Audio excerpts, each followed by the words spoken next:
In a world where social media often blurs the line between reality and illusion, David and Lara Thompson seem to embody the picture perfect couple. David, a prominent motivational speaker and social influencer, had captivated millions with his charisma and positive messages. Lara, a graceful woman with a love for art and a knack for homemaking, supported him by sharing glimpses of their perfect life. Together, they had built a brand around love, family, and happiness. They had 2 young children, and their family photos on social media radiated love and harmony. Hello, beautiful people. Welcome to Tabitha Pen Media. If you are new here, thank you for joining us. This is the home of captivating stories, motivational insights on relationships and marriage, spiritual upliftment and lifestyle inspiration. You are now part of a family that believes in learning, growing, and thriving together.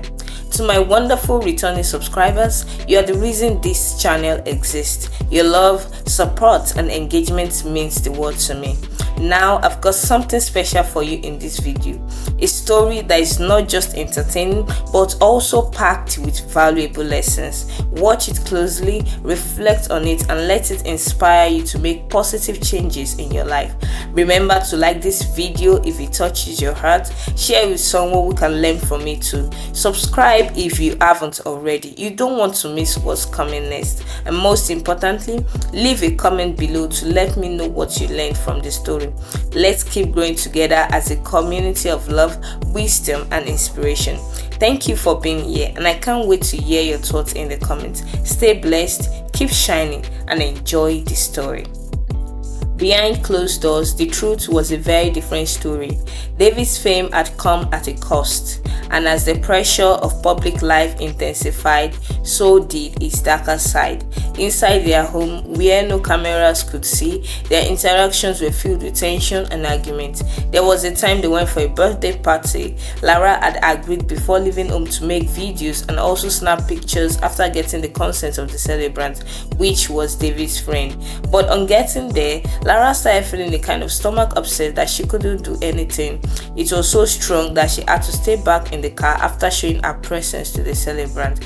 David encouraged her to be strong and join the party. Lara refused and told David to let her rest for a while, perhaps she'll be fine soon. David got angry and left Lara in the car without showing any sympathy.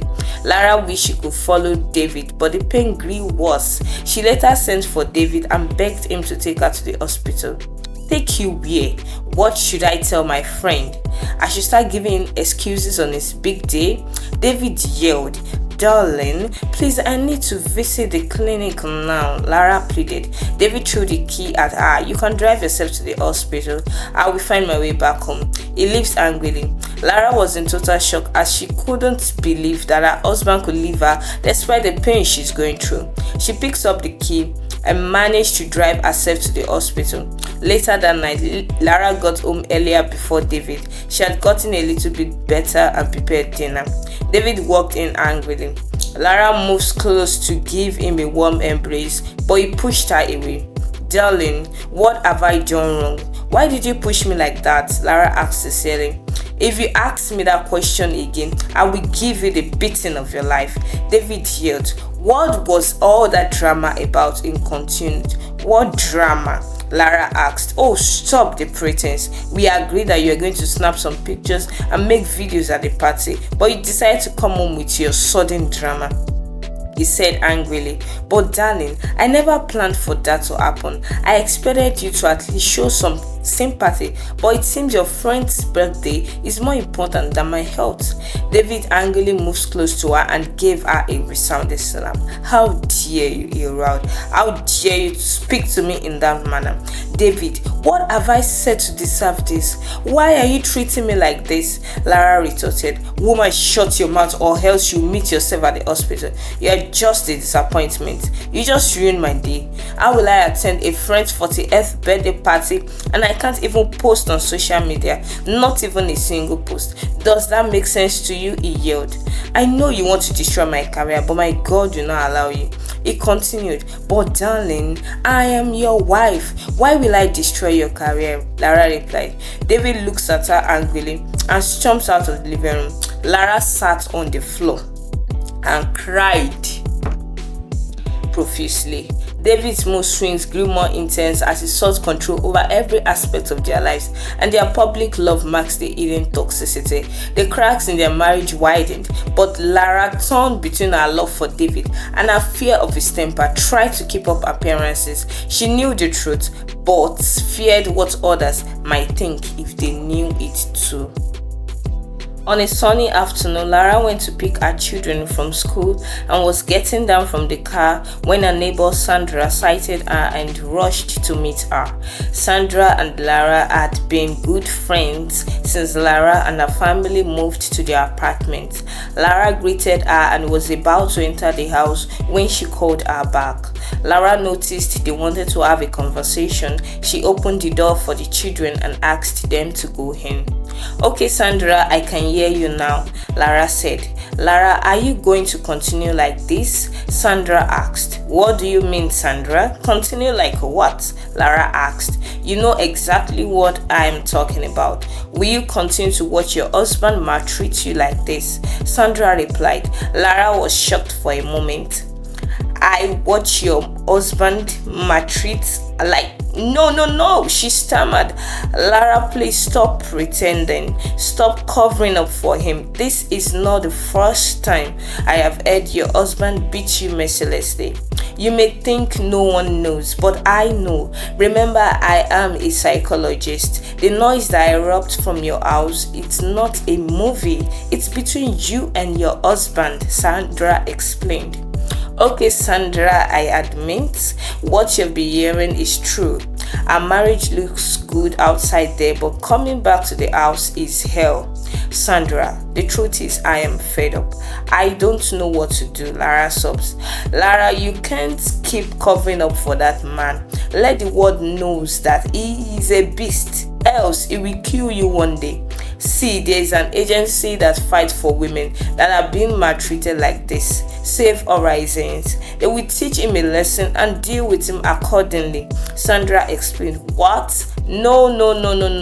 I can't do that to my husband, Sandra. I need to protect him at all costs. I'm sure he will change," she replied. "Lara, you need to protect yourself first. Once you are gone, this man marries another person and that's the end," Sandra explained. "Don't worry, Sandra. That will never happen. I know my husband loves me, though he might get angry sometimes, but I'm sure he will come around." "Thank you so much for your concern, Sandra. I understand everything you have said. It is well." She smiled at Sandra and entered her apartment. Sandra was shocked at her reaction and muttered some prayers for her. Lara entered the house, changed the children's clothes, gave them food, and went to her room quickly. She sat down on her bedroom sofa as she started pondering over what her friend Sandra told her. She remembered all the maltreatment she had received from David, where he had angrily poured her food away, pushed her away, and beaten her black and blue. She dropped her head down and cried bitterly. She brought out her phone and started to check through her social media pages and started reading the positive comments that people posted under the recent picture of herself and her husband. She shakes her head and gives a deep breath. She drops her headphone and mutters some words to herself. "David, do not push me to the wall. Don't." One evening, another heated argument about a seemingly trivial issue. Lola went to her parents' house to drop off the children for the holidays. She spent time in their house to relax and also chat with her parents. Apparently, David had been calling her cell phone, but she didn't speak because her phone was on silence, and she was also engrossed in the discussion. Much later, after the discussion, she checked her phone and found out that she has had 15 missed calls. She screamed "Jesus" and told her parents she needs to go home urgently. Her parents asked her what the problem was, but she didn't disclose what happened. She rushed home only to find out that her husband was at the window raging. She knelt down to explain herself, but David turned deaf ears to her explanation. He brought out a rope, tied her to the tiny chair, and gave her the beating of her life. She screamed and pleaded, David became violent and hit her head on the floor tiles. His blows left Lara bruised and terrified, and as she struggled to catch her breath, she realized how fragile her life had become. She passed out. Thank you so much for staying with me through this video. I truly appreciate your time and support. Your presence means the world to me, and I hope you have enjoyed the story so far. But guess what? There is more to come. Part 2 is on the way, and you don't want to miss it. It's going to be even more exciting and full of lessons you will love. So stay tuned. In the meantime, I would love to hear your thoughts. What did you learn or take away from today's story? Drop your comments below. I can't wait to read them. And if you haven't already, please make sure to like this video, subscribe to the channel so you don't miss part 2. Share this video with your friends and family. Let's spread the inspiration together.